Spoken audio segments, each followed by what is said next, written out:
This is a message to all my supporters of this podcast. I'm introducing a new supporters program. You can contribute a small amount as a one-off payment to show your love for this podcast. Thank you in advance for all your contributions.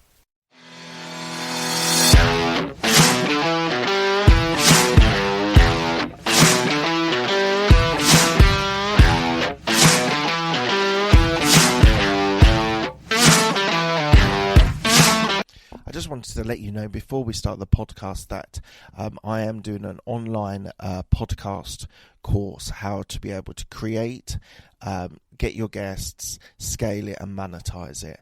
So please do go to abmpodcastcourse.co.uk and go into the contact us bit. I'm looking for new people to be able to be a podcast creator and really to be able to develop their skills and knowledge into a podcast. So as I said, go to abmpodcastcourse.co.uk and sign up. Thanks. This is the Absolute Business Mindset podcast, created and hosted by Mark Hayward. I'm a corporate employee with an entrepreneurial mindset. This podcast will help and support you with new ideas about business. These are my thoughts, ideas, and comments.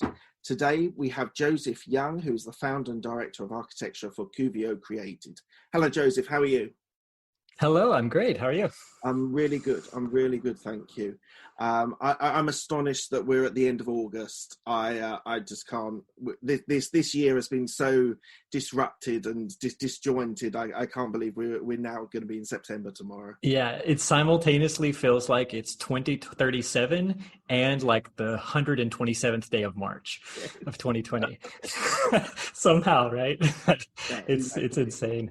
Anyway, well, so let's talk about your origin story. So you did a degree in computer science and information science at the University of Maryland.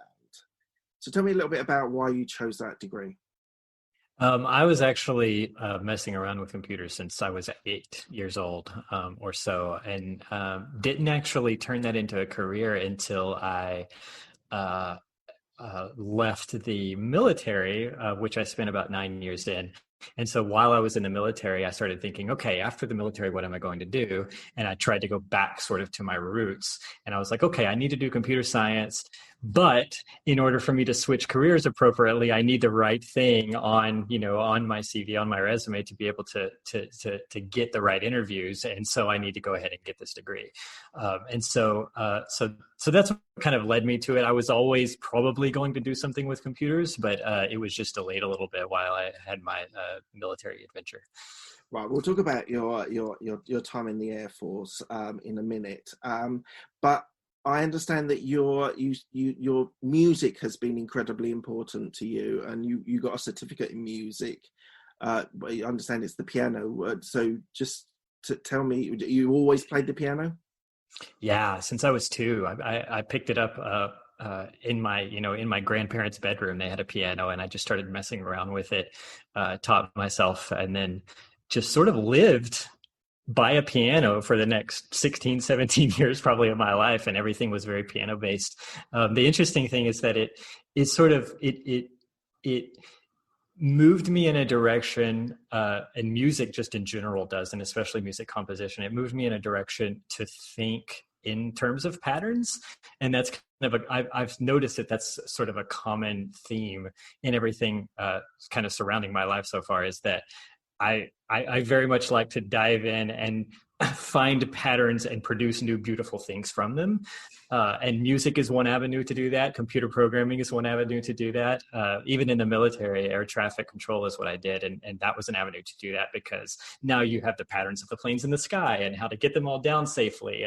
And so I very much enjoyed all of those experiences because they allowed me to tap into that piece of my brain.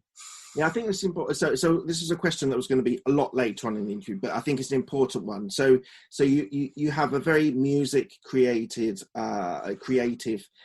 experiences. You've got, as you said, air traffic control as well as computer science. Would you say you're more of a creative or an engineer? Oh gosh, I would say 52% creative, 48% engineer.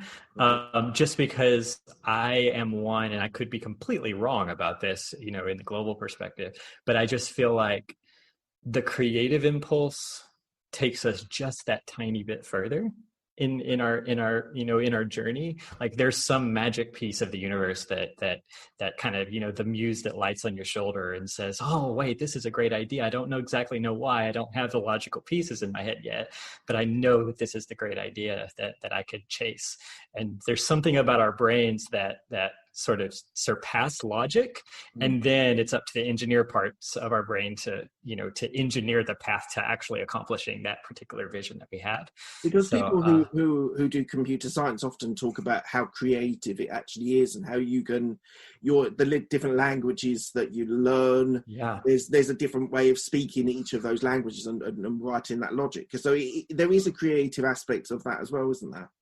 Yeah, because you're trying to get through the process of language. You're trying to tell a computer to do something which is just an inanimate object, right? And so you're using this swath of rules that you've learned over time to try and get your message across to a computer, and you have to follow those rules. But the rules are so interconnected in the same way as any language is, right? That there are better speakers and there are worse speakers, and there are those that can get their message across and get the computer to do more interesting things. But all of those things are very much creative processes that kind of force us to take 10 steps back, look at all of the ingredients in front of us, and figure out which combination of ingredients to use to accomplish whatever problem it is that's in front of us. Okay, awesome. Well, let's move on to your time in the US Air Force. So you spent 8 years in there as an air traffic control supervisor. So just for some of my audience who might not, so just tell me a little bit about the role that you had there. Sure. So it was actually a very, very fun role. I worked in a control tower at an airport at 4 or 5 different airports through the time that I was there. Mostly fighter jets. All the airports were fighter jets, and mostly training bases. And so there was just a lot of traffic all the time of planes coming to and from. And our responsibility was to get just to make sure that the planes got from their parking spot out into the air, and then as they all came back, got into a particular pattern, and obviously didn't crash into each other, and all landed safely. And it was a big, so that particular career fills your brain up very quickly, right? Because the managing the movements of 20 plus planes all within a 5-mile radius of you that are all moving 200 miles an hour, all in a particular direction, and trying to kind of corral them into a space and have that be your problem for 8 hours a day, 5 days a week. Really hard. Becomes very taxing. Yeah, it is very hard, but it's also interesting in a way. And it's there's rules around it, right? But then in the end, a lot of it comes down to creativity, because you're working with humans, right? And you can't just press a button and say, you go here. You have to deal with that human connection as well, all in the space of having just one avenue of communication, right? So only one person can be talking on the radio at once, while the planes are moving in the air, either towards each other or generally towards the airport. So it got a bit. And so that's why I decided, I've had enough of this after 8 or 9 years, and let's try something else. And so I moved into software development after that. We'll be back after a quick break.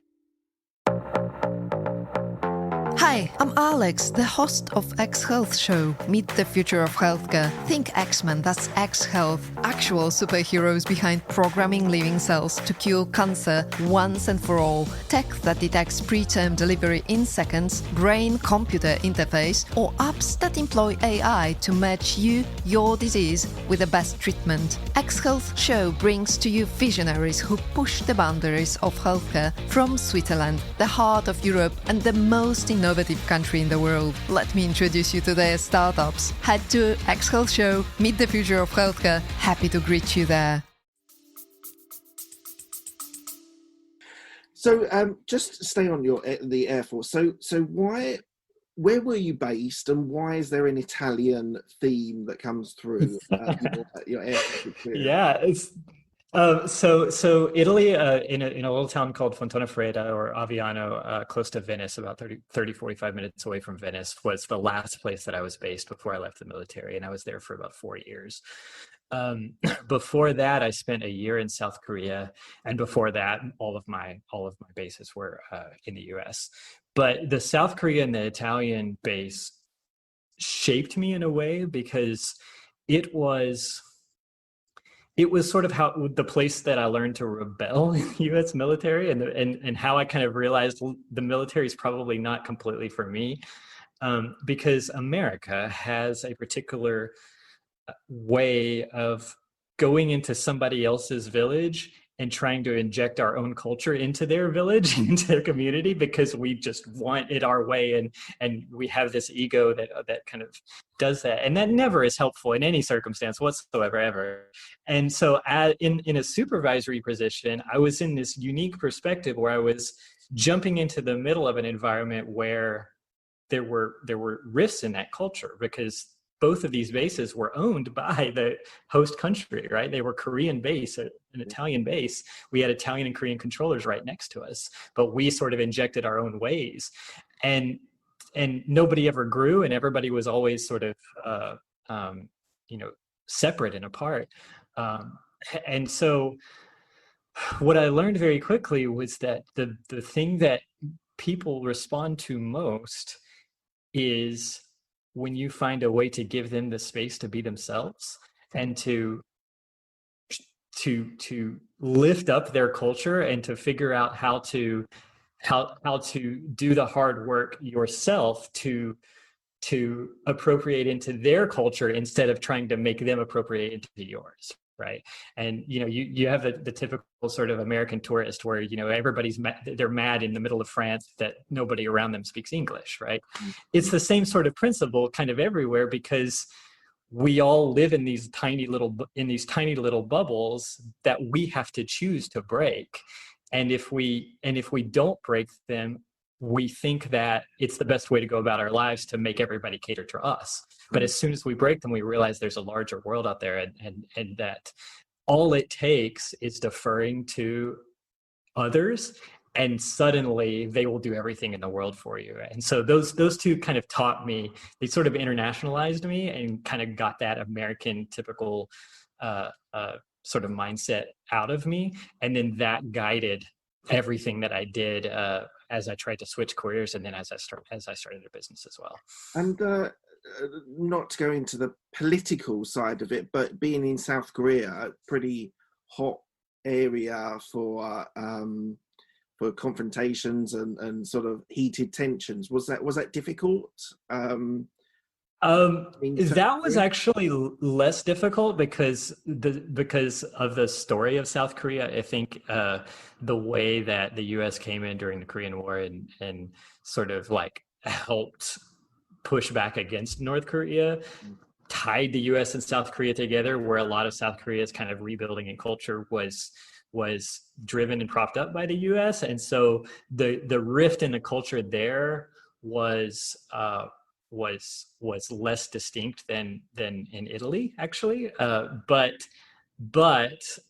it was more about the way that they naturally sort of respected and deferred to us, which is a benefit of it, which is like just a big thing in their culture, is that they will choose to, if there's a conflict, they will, typically just go, okay, have it your way. And Americans typically were like, okay, we're going to have it our way. And off they go, and step on everybody's toes. But then in Italy, there was more of a conflict, even though, they're still a westernized culture. There was more of a conflict just because before I got there, America, like the U.S. controllers were kind of seen as the quote expert controllers, and the Italians were like in training constantly to learn all this stuff, because most of the planes that were flying were American, and so it was a very American-based culture. But I thought that was a load of crap, because there are peers, there are coworkers, right? And so one of the biggest things that I tried to do was lift them up and make them make them really feel like they were the peers and the coworkers and that they were at the same level as us, because they were also speaking air traffic is an English language, right? So they were doing all of this stuff in a completely different language than their native language, right? And all of these things just require space and require time and require patience and require all of the kind of normal things that any typical relationship requires. And just the little bit of effort that I took to do that just paid benefits. And so I'm going to jump around a little bit. We'll talk about Kuvio in a minute, but so it sounds like culture is something that's very important to you with your experiences in the Air Force. And it sounds, I'm doing readings about you and listening to a couple of podcasts that you've been on, that building a company culture is very important for you as well in Kuvio. Why is it so important, do you think? Because I think it defines most of what the company is. There's been a big sort of, I know in the US and sometimes global conversation about what exactly is a company. Is a company just this random, thing of power that doesn't really involve people, but just involves power at the top, and then that power determines what it is? Or is the company the people that are part of the company? I've started to believe that it's sort of neither, because I don't have any control, nor should I have any control over the people who work at my company. They're their own people. They have their own lives. But I'm also not, an authoritative in charge of everything, because I only have my talents, and my talent might be keeping 100,000-foot viewpoint, but that's all it is. Everybody else is talented and in so many other different ways, and we come together. So what I've thought recently, like the way that I like to describe a company, is that it is the space between the people. It's the interface. It's the definition of how the people that decide to work for us or with us interact with each other. And so the way that we define that space is through the culture, right? Through the set of rules that go, okay, here's what's okay, here's what's not okay. And then everything else just depends on every individual, right? It depends on every person to figure out how they can contribute their best selves within the framework and the context of that culture. So do you think it's driven from top down or bottom up? Ideally both. It's a both scenario, because there's a leadership concept of it, right? There's a vision, there's a holding the door open from the top, right? And so because there's power at the top, and really in a lot of cases only that power can hold that door open, but then everybody else has to decide that they want to participate, right? And so they have to latch on to something that they agree with. And if you have that sort of dual effort, right, you have the person at the top saying, listen, I have this idea, I want to protect your culture, I want to make sure that you have everything you need, and I'm going to hold the door open for you. And then the other person says, okay, I can latch onto that, I will give you my best self if you can hold the door open. That's perfect, right? Like without both, nothing really happens until you have this perfect synergy of both. But that's the hardest thing in the world to get, right? Like that is the ideal. And so something I believe in is that you should empower your employees. You should be raising them up to, as you say, be the best version of themselves. But that only comes from the top. You need to help people to be their best selves. Right. Because even the word empowering, right? Basically what you're doing is you're giving a piece of your power, being at the top, out, right? You're giving that power to them, but you have to have it to give, right? And so that's to me why it has to come from the top in a lot of cases. But that power, the beauty of it is that once you've empowered them, now they have a little power to empower others, right? And now you have something going. Okay, so let's jump back now to your first exploits as a software developer and software engineer. So were you, first of all, they were both in Texas, I believe. Were you originally from Texas, or did you move there after the Air Force?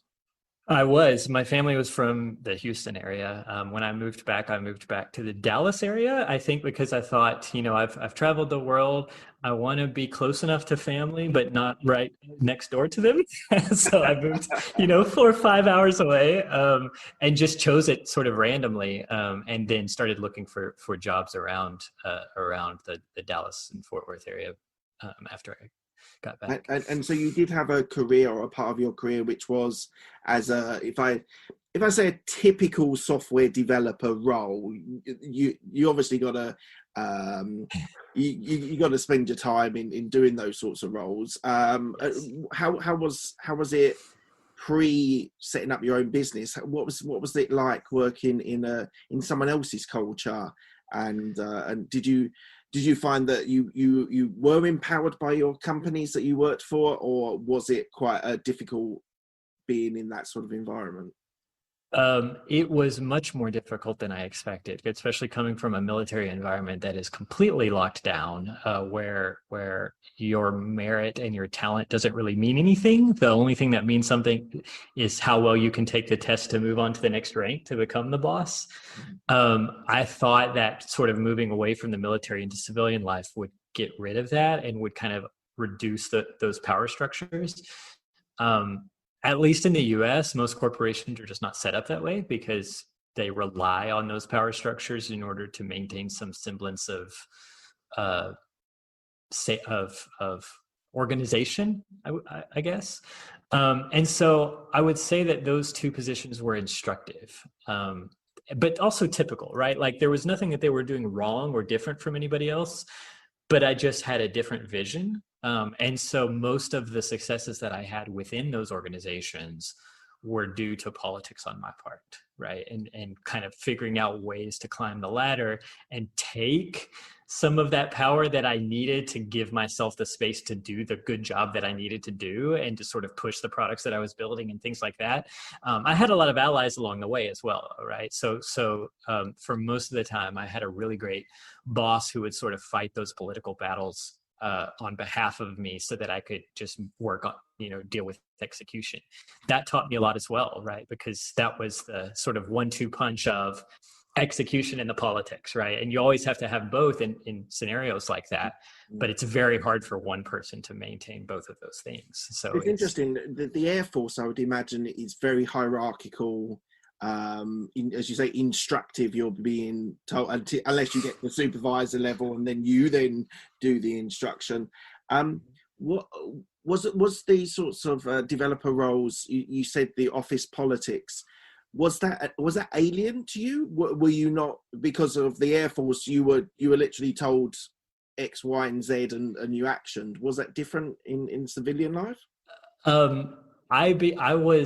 I started rebelling to a pretty grand degree in the last few years of my military life, using office politics within the military and figuring out within that very hard hierarchical structure how to still play the right kinds of politics to get kind of the space that I needed. It was helped along by us not being on a full American base, and it was a joint base, and so there were Italians that were also in charge, and I'm intrigued. I have things like that. You described twice now that you rebelled in the Air Force. I'm intrigued what this rebellion was. What did you do that was so rebellious? It was a silent rebellion, right? So it was it was more of a lack of so it was more of a positive desire to not perpetuate the culture that the military wanted us to perpetuate, right? And so when the doors were closed and when the bosses left and all those kind of things, then our workplace became a completely different workplace, because I'm not going to do the things that they want me to do to keep that going, because I know that there's a better way.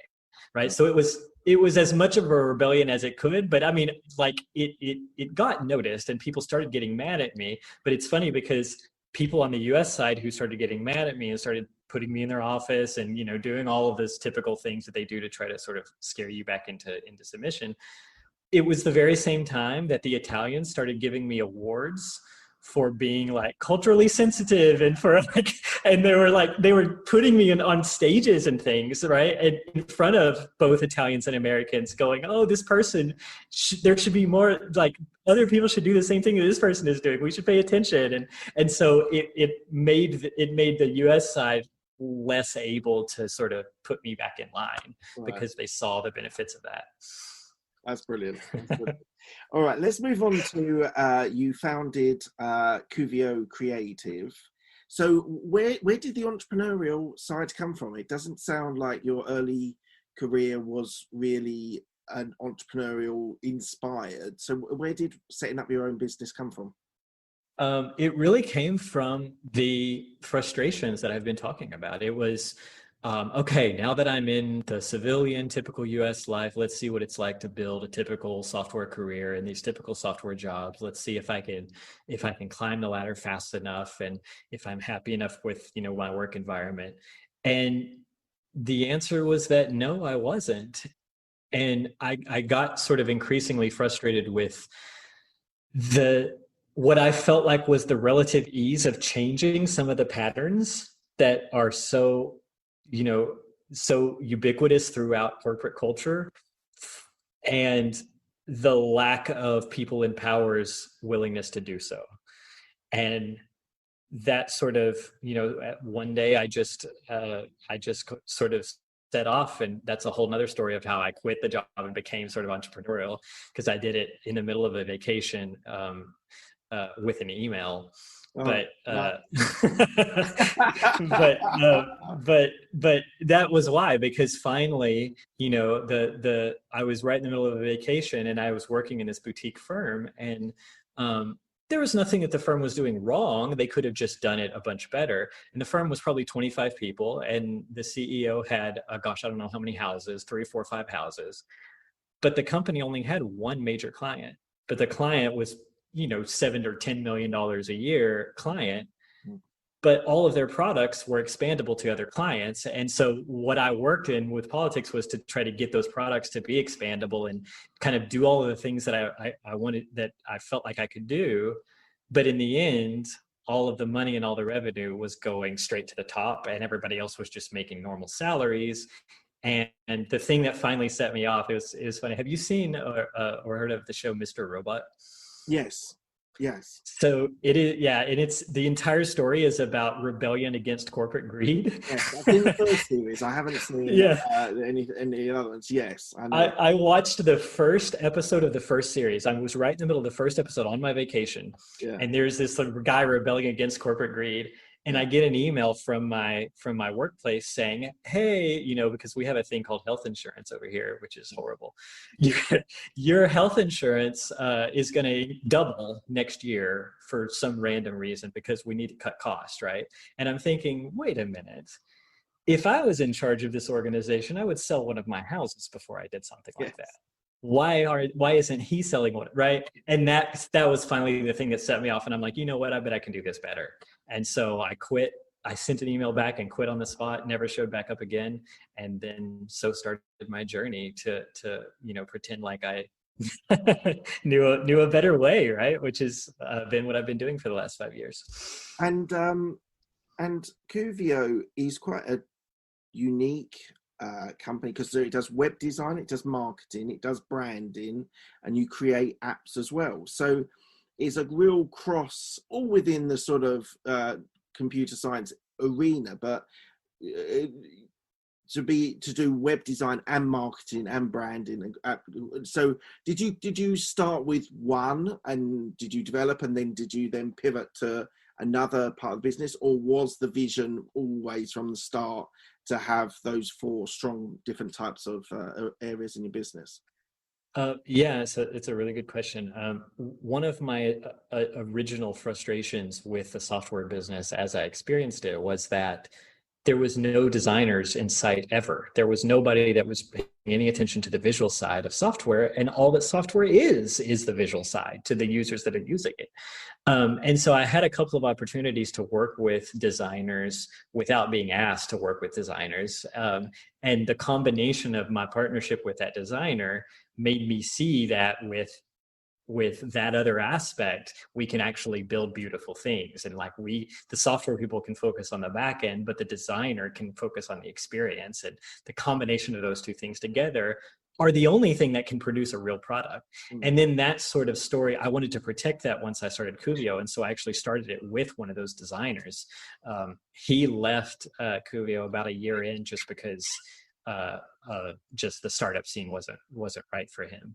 But I kept protecting that. And then that's what grew into, well, listen, if you're building apps and you have a beautiful app, what's next? Well, you've got to market that app. You've got to have a sales force. You have to have the operation strategy. You have to have branding. You have to have all of these other things that sort of surround the core of that thing that you're trying to build. And that's what we started trying to build. And so over time, we became basically, the best way that I've heard it is a business in a box, where if you have a product or you have an idea, you need all the space to focus on that idea and your expertise and your passion, but we can surround you with everything else, right? Any tools that you need, any marketing, the brand, the logo, the web presence, all of the things around it, the operation strategy, like all of the different strategies around that core product is where our sweet spot is. And so we do that for clients, and then we also build our own internal products as well, and do those same all of those same angles towards those products. So your clients, what sort of clients do you have? Are they mainly small startups, or are they more mature companies?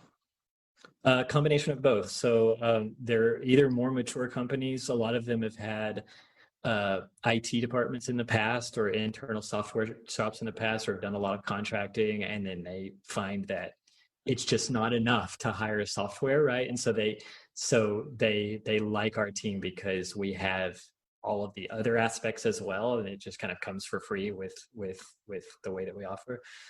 But startups as well. So we like to partner with startups to basically become part of their team, right? Like, your baby is our baby.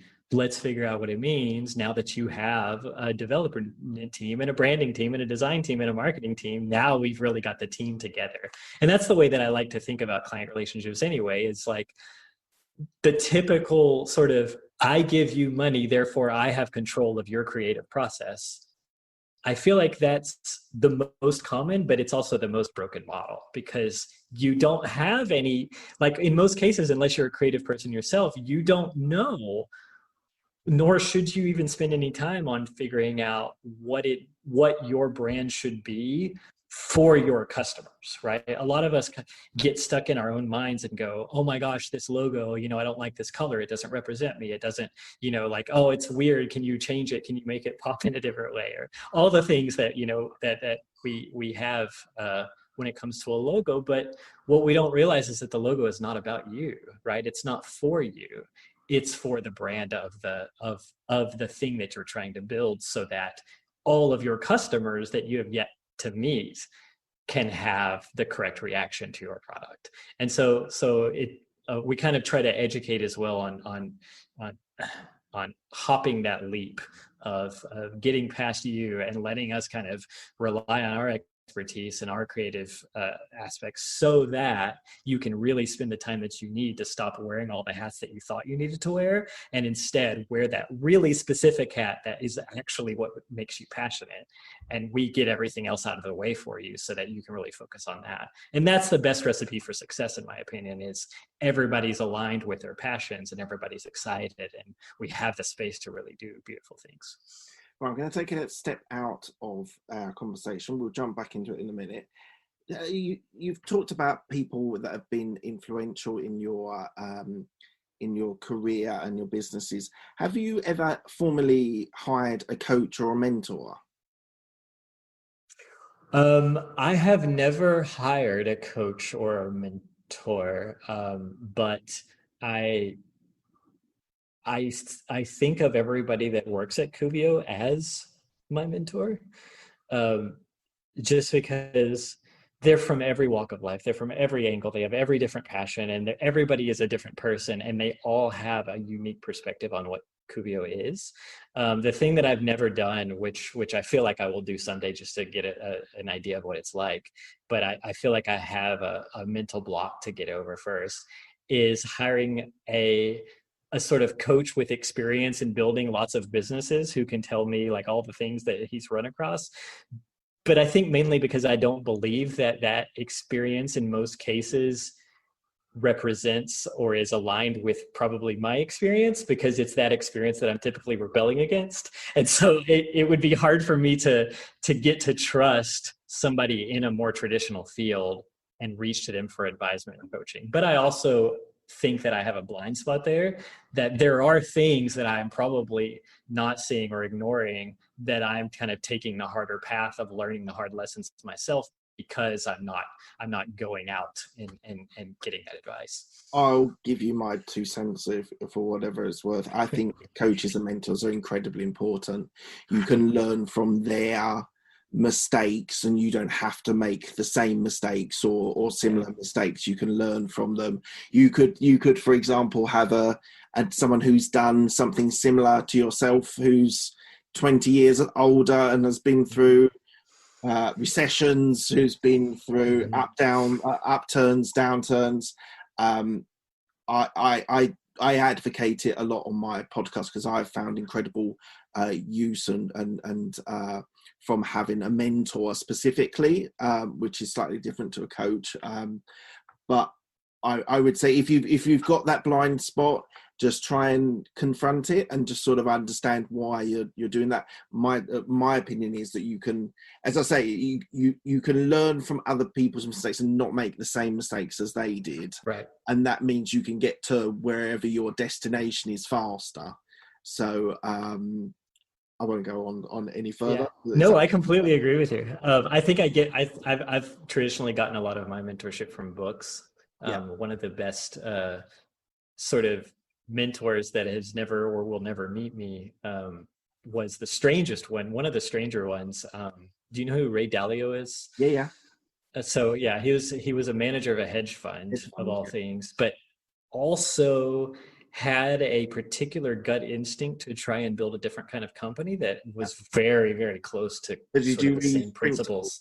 Principles is one of my favorite books of all time, right? So it's just mentor in a book, right? Yeah. Here's the things that I went through. And it's so funny, as we've reached 20 people, he kind of reached a particular point when he reached 20 people as well, where he was like, oh God, we're getting so big that now I can't give the context to everybody all the time.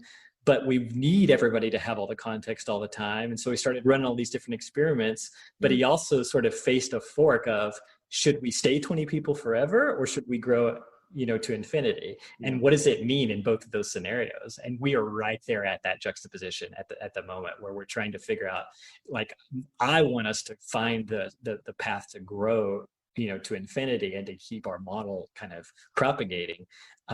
But there is this wall of and it's mainly surrounding context, right? It's like, how do you provide as much context as possible to all the people possible so they can make the best decisions possible without you talking 24 hours a day and without instituting some sort of organizational structure that handcuffs people?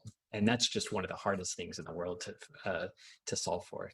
And I totally agree. I think sort of virtual mentors, whether they're on podcasts, YouTube, books, audio books, whatever it is, I definitely think are an invaluable asset to be able to leverage.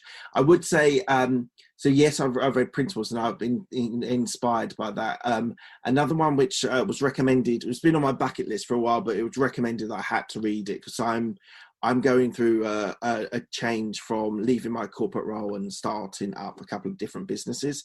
And this guy who I trust very much, he said, read E-Myth. Have you heard of E-Myth? Yeah, E-Myth. E-Myth Revisited as well. Really, really good. I've literally just finished it. And that whole definition between the entrepreneur, the manager, and the technician, I think is so powerful. And what I think is great about it, you can be all three, or if you're slightly bigger, you can have your designated areas where you fit most comfortably and get the most out of. But if you are all three, you are all three a third of the time, right?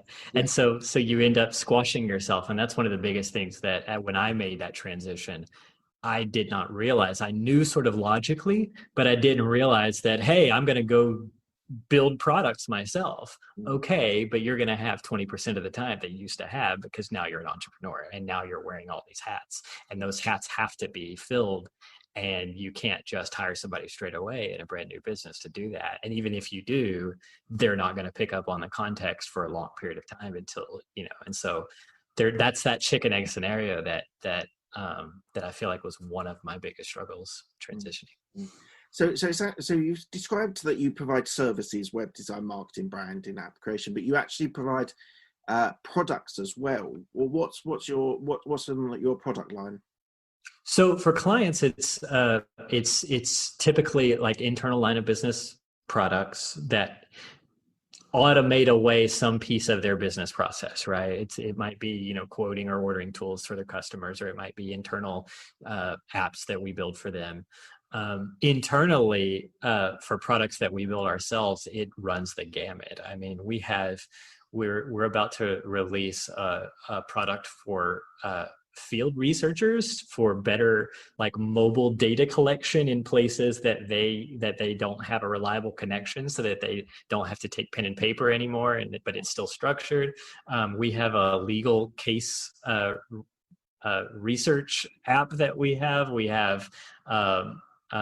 We're right now working on a replacement contacts app to replace the different apps that are more connected, that automatically update contact information when others, when your contacts update your contact information, as long as you're both, I mean, it's everywhere, right? But the common theme is that it's tech to automate some process in our world that needs to be automated and is ripe for automation, so that people can stop doing these things manually. I think that's our sweet spot in all this. And do you do anything with CRM? Do you with like storing data or files or clients? Do you do something? Because Salesforce has been incredibly powerful for a lot of different companies, but there's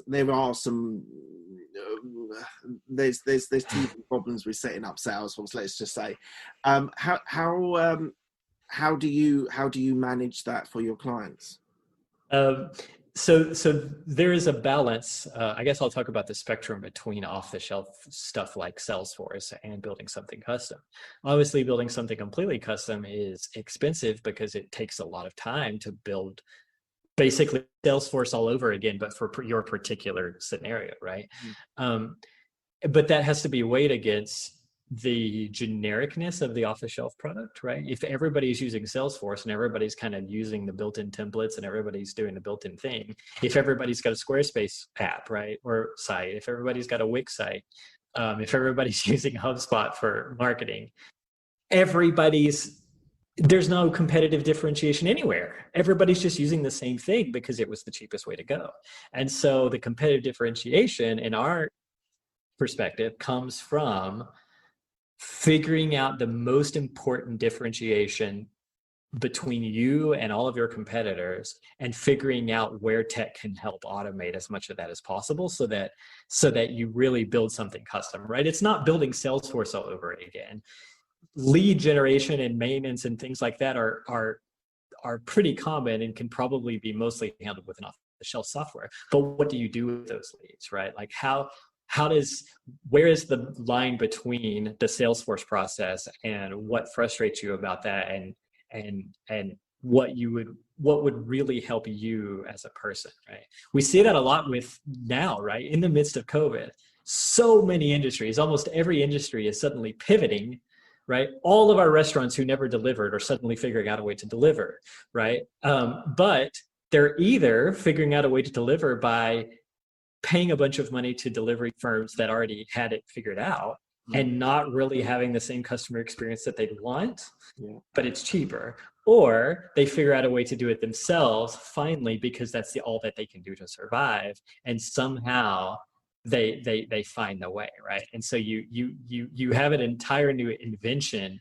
that to us gets sort of squashed by the off-the-shelf products that were like, well, we already figured this out, just get Uber, and go, but there are problems with that. And the problem is, I feel like the squashing of the business processes that we've all come to be used to into something that's too generic and makes everybody sort of be the same.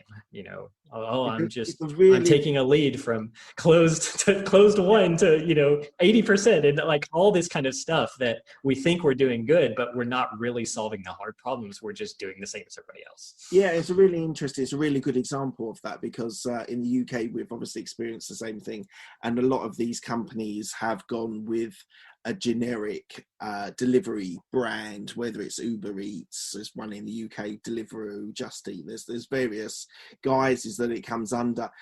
And a lot of the companies in the UK have gone with the safety of, they know that if they go on one of these apps, they are able to maybe not have the best customer service, but everyone else is doing it, so it must be all right.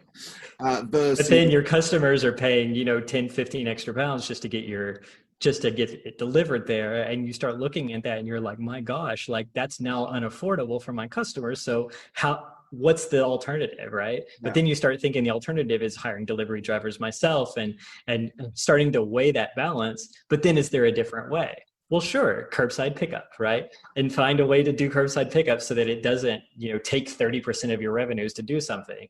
But now there's a shared responsibility, and figuring out better ways to do that.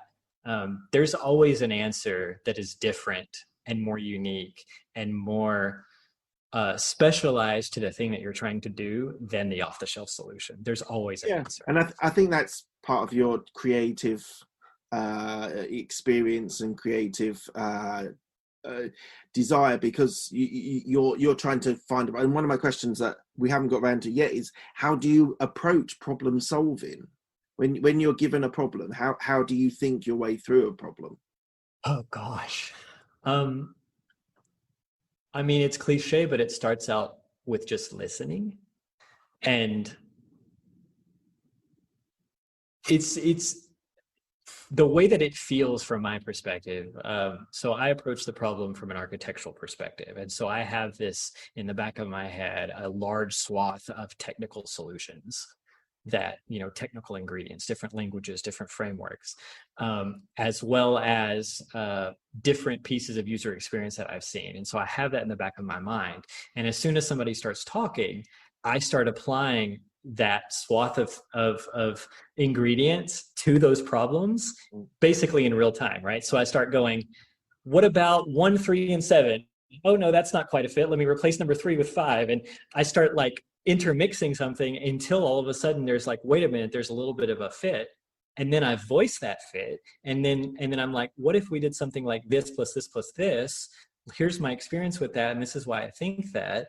And that you got it right when the other person lights up, right? Like, oh yeah, and then that gives me an idea, right? You have the harmony in sort of passion that suddenly is related to their ingredients that they've experienced, right? Here's my problems in my industry that I'm trying to solve for, that I've seen a billion times, and we're both kind of trying to align our ingredients together, but we all have different ingredients in our minds.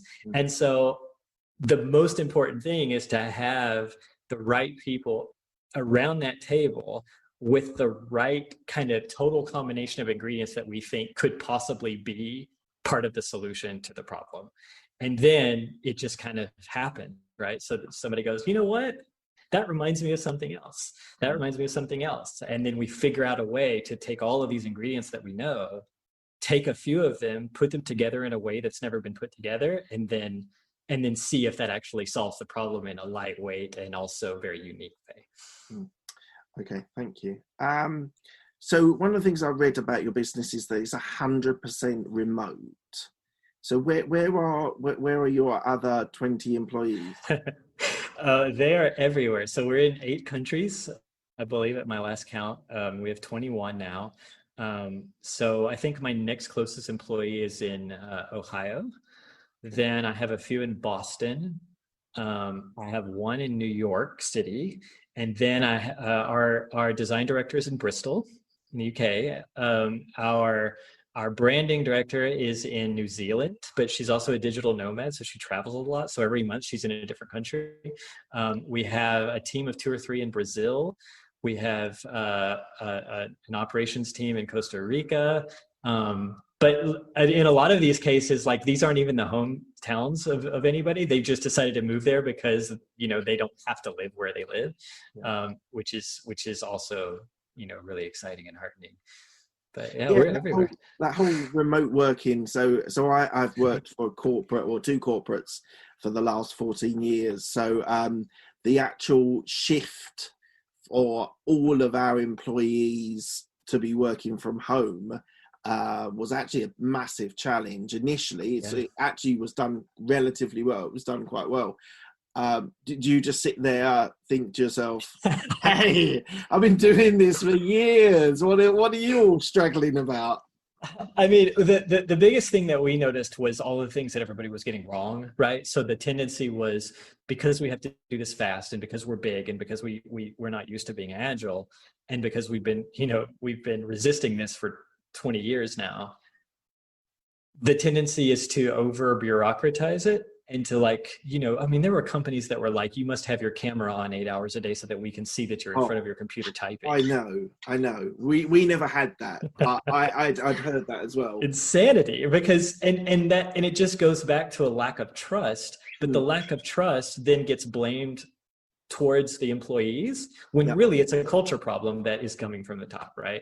It's your job as a company, with all the power that you have, to first trust by default, and put in all the things and open all the doors, and then just see what happens, right? If you are so far gone that you are a kind of company that is putting a camera in front of every remote worker, it's going to take you a very long time to rebuild that trust, but it's still doable, right? It's much easier to start from scratch, like we did, and just start from the beginning and be like, let's pretend remote is the way to go, and let's solve the problems as though this is the way that everybody does it.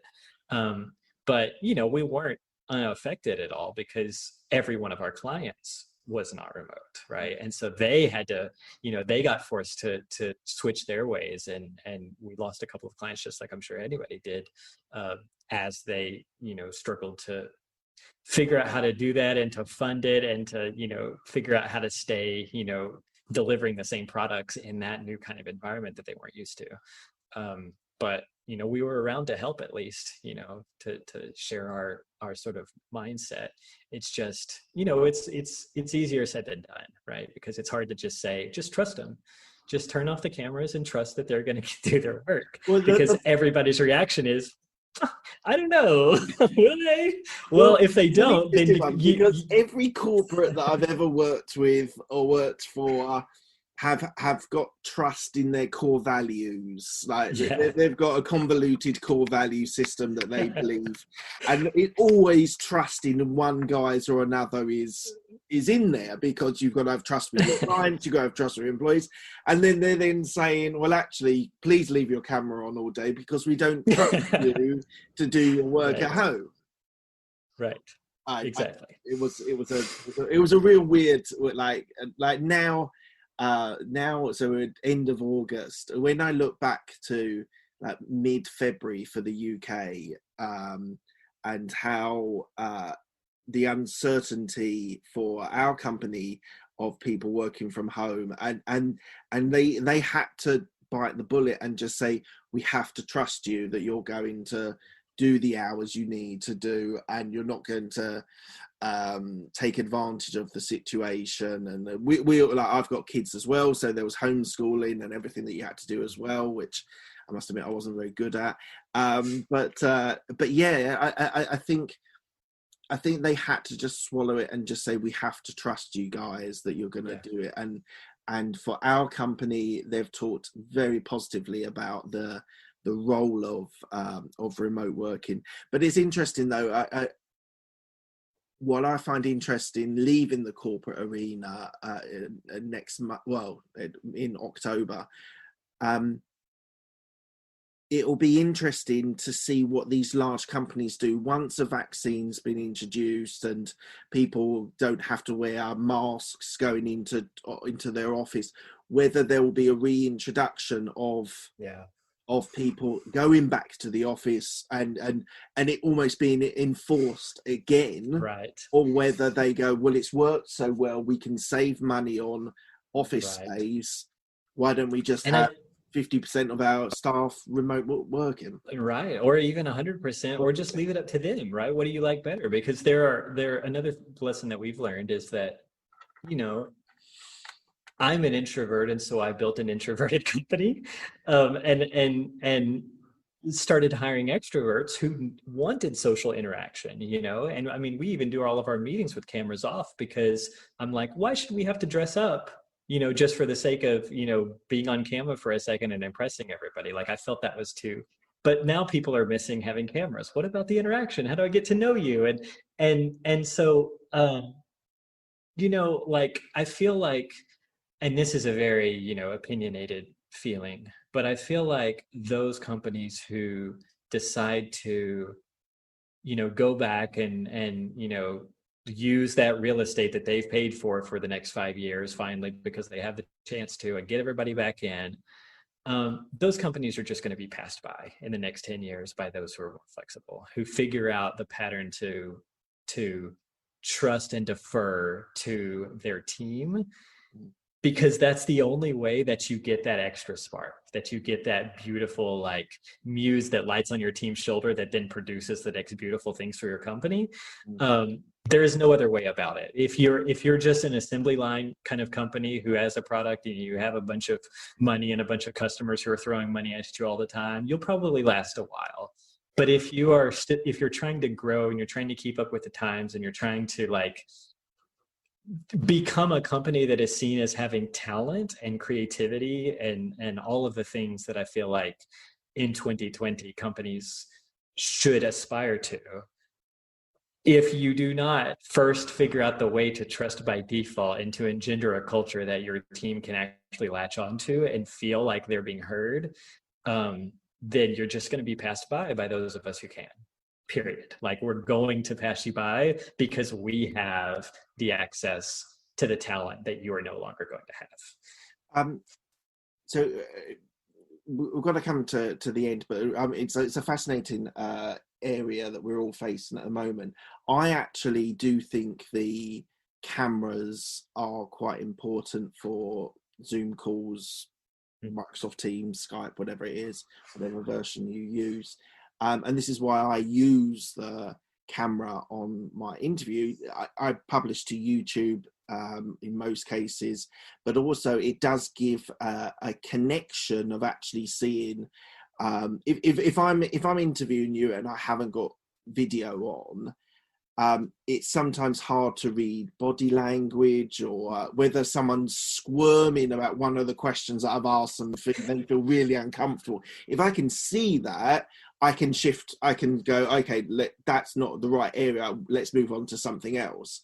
I think that's one of the advantages. And I get what you say, that introverted people don't want to be dressed up and don't want to, but equally, if you're at home and you're working from home and you're not necessarily seeing a client, you should be able to wear what you want.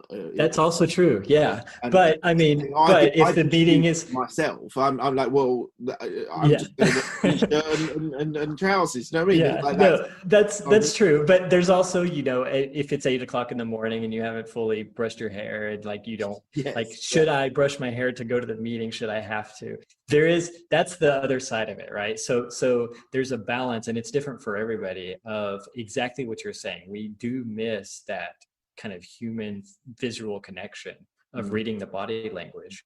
But on the other side, like, having done no camera meetings for 5 years now, you end up latching on to different things instead.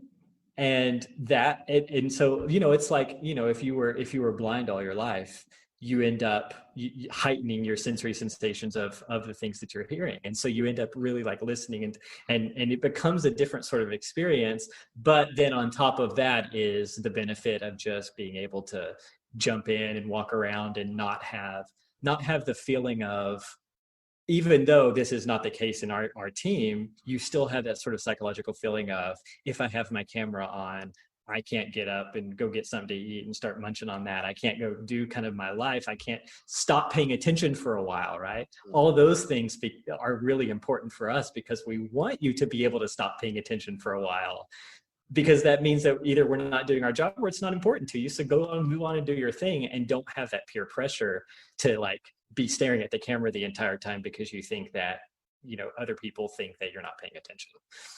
So I get it's a balance, and there's no like right answer, but we're basically just running the experiment on the other extreme of the spectrum. Yeah. And we're starting to get that same pushback, like, oh, I miss people's faces, you know, and it's completely valid and completely true. And it's going to be terrifying when we all turn our cameras on for the first time, because we're going to be like, I've never seen you before. This is so strange. It's a completely new angle, right? But it's going to happen. Something I've heard from a couple of people that in the corporate world who I respect and sort of are quite open-minded to these things, they've said that one of the driving factors of spending any time, so I'm based in London. I'm 30 minutes into London, but I actually bizarrely work on the other side of London, so it's more like an hour and a bit to get to the office. But someone I spoke to who's quite senior said they will be driven by what their clients want them to do. So if their clients are saying, let's stay on Zoom or let's stay on Teams, it works, our people are safe, that's absolutely fine. Versus a client who's like, well, now we've enforced X percentage of our staff to be back in the office. We'd like you to come into the office in central London or anywhere else in the country, per se.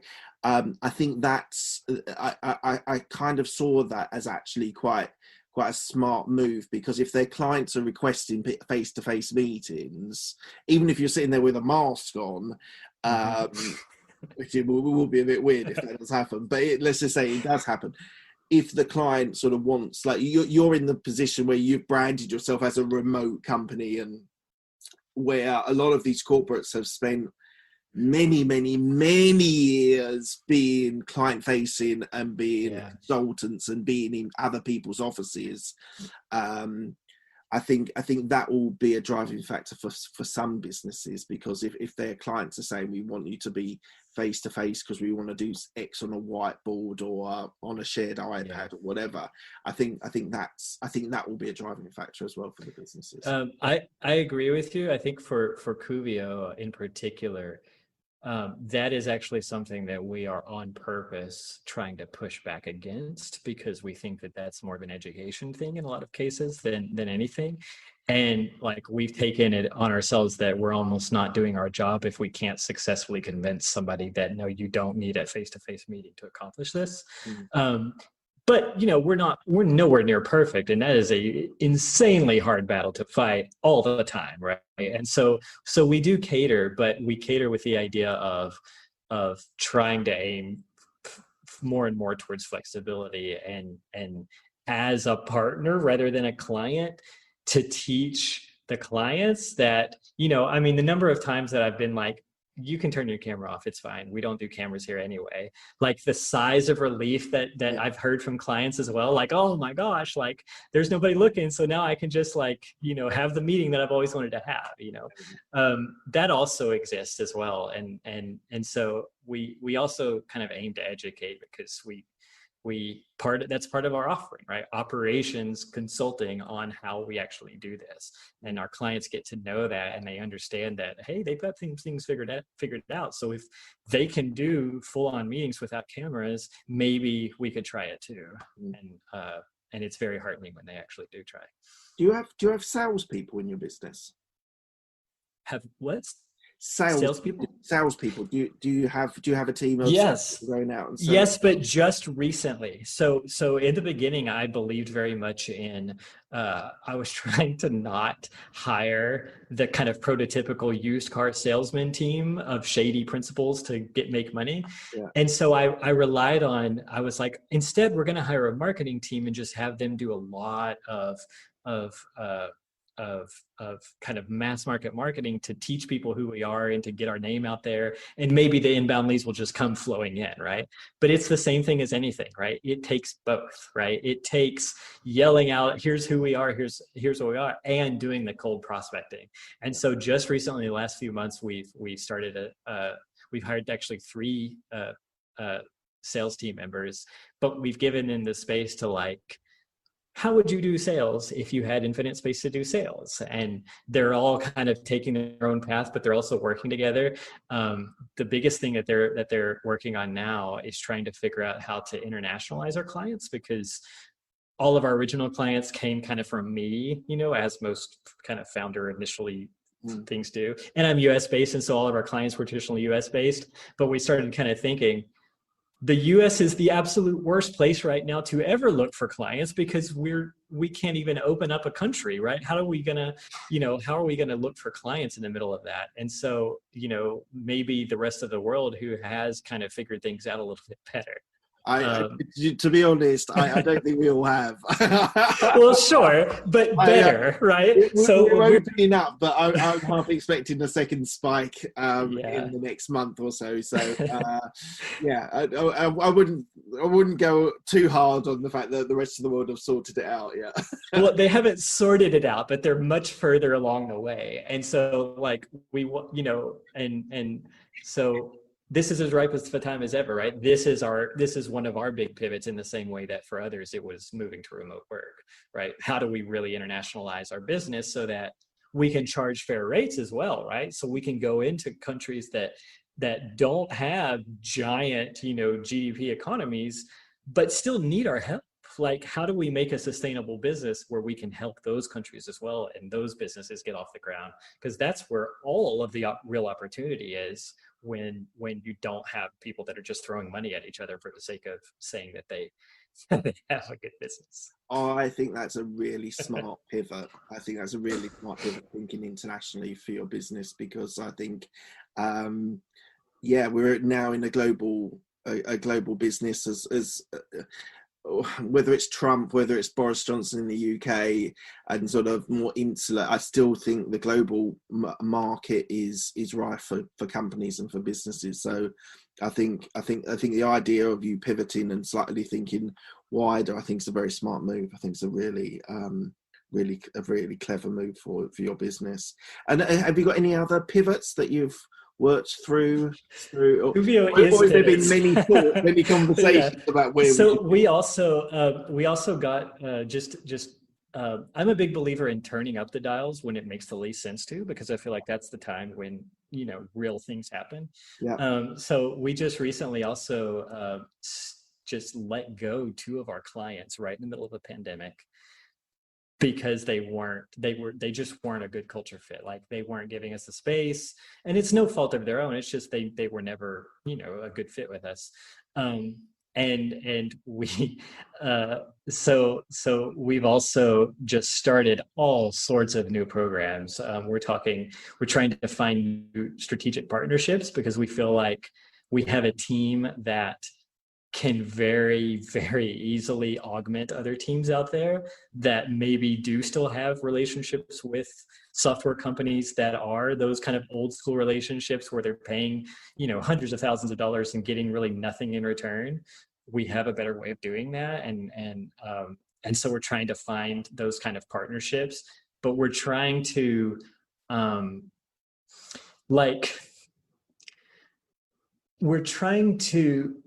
all we can do right now is set a better foundation. And I feel like there's times in any of our lives when the universe just kind of shifts on us, and those who survive end up finding the way that their original thought about how things should be was just incorrect in some way, right? This is what I feel about remote work, right? Like, restricting remote work until you could not do it any longer, and then realizing that your restrictions were meaningless the entire time. There's a way that the universe sometimes just shifts on us and forces us to confront these preconceptions that we have. And those of us that can figure out a way to get past these preconceptions and to throw things at the wall and see what sticks, these are the companies. I mean, I'm looking to build a 200-year company, right? I'm not looking to build a 10-year company that goes public that then I never have to worry about ever again because I've made $1 billion and everybody else now has to worry about it. And it's never been sustainable, right? I feel like Uber is still losing money because they're undercharging everybody to pretend like they have something sustainable. That's not like, that's the business that everybody else seems to be in. And it's not the business that I'm in, because I don't think it's a business. I think it's the business of using a business to make money and using the idea of a business to have a chain of investors to make money off of each other until you go public, and then you get a whole bunch of money. And then it doesn't matter if the business is ever successful again, because now the public doesn't really pay much attention. And now you can trade in stocks, and then stocks are very, subjective as well. And then you just end up with money being flown around and nobody's paying attention to the actual sustainability of the business itself. So, that's what I believe in to my core, that we need more 200-year businesses that are outside of that bubble and can really find the sustainable way from the beginning to bootstrap themselves to infinite sustainability, right? Which is making $0 profit or more. That's all you need. It's a really interesting. It sounds like you're a proper founder, proper business owner, rather than someone who just wants to hit the idea, sell, do an IPO, and live in the Cayman Islands or whatever. So, if you ever see me angling for an IPO, then you just come slap me. Because don't worry, I will come back if you ever do that. Okay, it's been fascinating. I could carry on talking to you, but let's bring this thing to a close. We've got 6 questions I ask everybody at the end of the interview. Short, sharp questions, but however you want to answer them. Number one is, what's the best decision that you've made? To turn up the dials when everybody else was turning them down. Most recently with COVID, right? But also, at other times in my history with Kuvio, when everybody else was kind of pulling back, we decided to turn up, and every single time it's been super scary and super risky, but has always worked. And you know what? I read this book many years ago that talked about, in a recession, that's when you should be expanding your business. Yeah. If you're an investor, that's when you should be investing. The shares will be cheap. Yeah, you should be expanding because everything is reduced in everyone's worried about it, and you'll actually make huge strides. So yes, that's partly why I resigned from my job, is because I think it now is a perfect time. It's scary, but there's great opportunities for people that are bold and will go out and actually make decisions. Anyway, sorry. Number 2, what's the best advice you've been given? To trust by default, even when it doesn't make sense. So to when you're faced with, it's kind of what we were talking about with the cameras and the remote, right? To trust first, especially if you're in the position of power, right? Like, you have the ability, if they do you wrong or something, you have plenty of ability to rectify that situation, right? You're in charge of that situation. Therefore, you also have the space to trust them, even when it doesn't initially make sense. And so if you're way far gone, like I was saying, like if you're a company that has a lot of cultural issues and you do start trusting, your team will take advantage of that. But I feel like the sign, if that starts happening, that is a sign that they were never given the space that they need, right? And so now they're rebelling and taking as many snow days as they possibly can to try and refine that balance. But once they find that balance again, they'll come back. And you gotta hold that door open and trust by default. Cool. Who's helped you most in your career? Oh my gosh, I feel like everybody answers that question. So many people. That's just for political reasons and for just because there are so many people.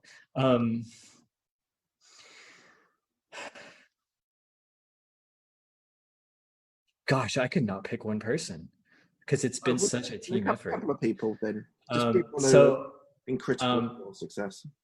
there is a there's a he's a partner at Kuvio now, but he was one of the very first people who was in my very first interview in software, and he saw the thing in me that nobody else saw because I was kind of rebellious and didn't do my interview very well. But he saw the different way that I thought, and he sort of latched onto it and kind of lobbied to get me that first job, and then also kind of partnered with me through that experience to kind of do the business thing so that I could focus on the big ideas. And so then he's been an advisor ever since. He's somebody that I feel like was very important to my career. Do you have any regrets?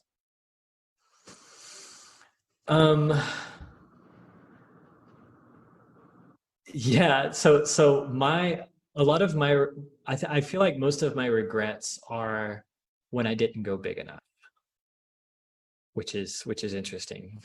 When I kind of took the easier path, and then that easier path resulted in exactly the thing that I expected when I would have taken the easier path, well, here we are right in the middle of, this happened very recently with a contract, because I don't believe in contracts for creative work because I feel like it handcuffs you too much. And it's like, we don't have the space. We have a deadline. How do we know that the creative muse is going to light on our shoulder in that deadline, right? And so we ended up signing a contract, and now here we are at the end of a contract, and we have not found all the answers, but now we're stuck on a deadline. And so polish is being thrown out the window. Everything's being thrown out the window for the sake of the contract. And I'm like, I should have stuck to, let's just have a handshake relationship. Let's just go for it. And so that's when I regret, is when I take the easier path, and the easier path ends up, biting me later. I don't mean to. Do you know what? A coach would have been a brilliant person to sort of.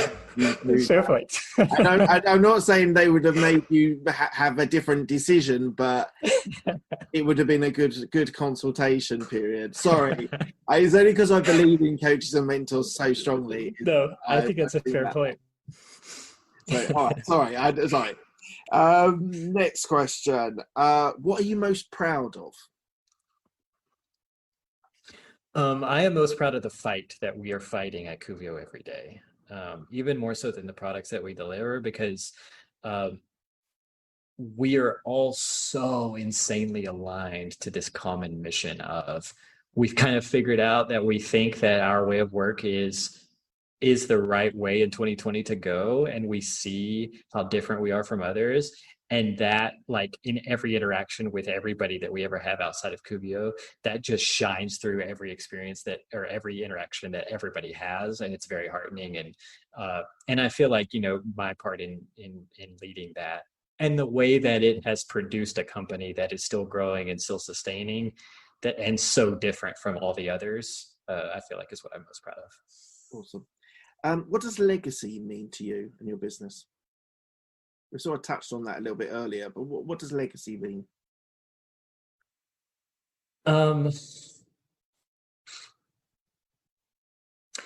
I think, so I use the phrase of moving the needles a lot. I think that as long as, so what it does not mean is a statue of me or a statue of Kuvio or a statue of anything to represent, some principle or something after we die, or some posthumous, bunch of notes that get revealed and suddenly, the world changes their ways. It's more about watching, seeing other companies be able to successfully implement the model that we've implemented and agree with us that it is a better way and that it's given them kind of a new life. And then that perpetuating to the point where there's a critical mass where things do actually start changing, and the sort of power structure that's right now existing in the world goes away, and those who have always lacked opportunity suddenly get the chance at opportunity. I feel like that's the ideal legacy of Kuvio. And I also think what you said a little bit earlier on about building a business for 200 years, I think that's very much your legacy as well, that you're there for the long haul. You're not just to make an IPO. You're actually there to build a sustainable business. So all power to you. Last question is, where can people find you if they want to? So you can email me directly at joseph@kuviocreative.com. I love having conversations with people, no matter what it's about. Our website is kuviocreative.com, or I'm very proud of this domain, kuv.io. I am so amazed that we got that. kuv.io. It was just available one morning, and I jumped on it. But so there's contact forms there, and you can talk with me or anybody. It's the best way to find me. Thank you. Thank you, Joseph. It's been absolutely fascinating. I've completely blitzed through my time frame that that we'd agreed, because I was just having a fascinating conversation. So apologies if you're late for something. Thank you so much for your time. I really appreciate it. I'll speak to you soon. Sure thing. Thank you.